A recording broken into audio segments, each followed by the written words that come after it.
Apektado ang 200 ka mga pamilya sa pagdahili sa bato o rock slide sa duha ka mga barangay sa lungsod sa Villaba sa lalawigan sa Leyte. Nahitabo matud pa kini atol sa pagtay-ug sa linog sa milabayng semana. Ani ang report ni Alan Domingo.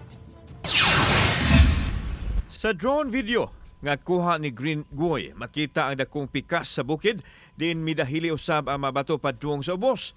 Makita usab sa hulagway nga dunay dagkong bato nga nahulog nga deryot yod mutugpa sa balay. Nahitabo kini atol sa pagtayog sa linog ni adtong gabi sa Setyembre 30 sa Sitio Tubod, Barangay Abihaw, Villaba, Leyte. Adunay 7 ka pamilya ang napiktuhan sa naasoy dahili sa bato gikan sa bukid. Mas grabe ang nahitabo sa Barangay Tagbubunga diin duha ka sitio ang napiktuhan sa rock slide. Ang bag-ong baryo diin adunay 187 ka pamilya ug ang sitio Mahayahay nga adunay 6 ka pamilya. Kini base usab sa kasayuran nga gihatag sa Villaba Municipal DRRMO. Gikatkat ni Rafi Mulihon ang bukid ug didto nakita nga aduna pay dagkong mga liki sa taas nga bahin nga delikadong mahugno paingon sa kabalayan sa ubos.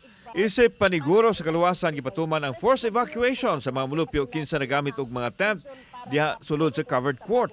Hingari ang MDRR rescue team para mag-ocular inspection sa pinaka-area. So kami, ako mismo, hinguban ko sa area para pag-inspect. So nakita sa pag-inspect na dili na jud safe ang lugar. Gipadayag sa opisyal sa barangay nga dili na luwas ang dapit nga balikan pa sa mga mulupyo kay delikado kung mobigay ug matumpagan ang mga tao sa ubos nga bahin. Mihimo nag-intervention ang Villaba LGU sa mga apektadong residente.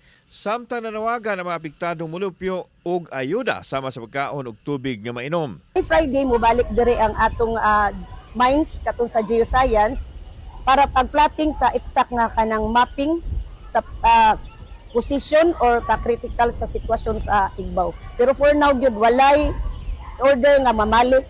Order jud is magstay sa evacuation kay delikado jud ang lugar. Hinay ang signal sa dapit dihang gitawag unta sa GMA-RTV ang Villaba MDRRMO apan sa gipaabot nga mensahe giklaro niini nga way nakalas ug way naangon sa rock slide.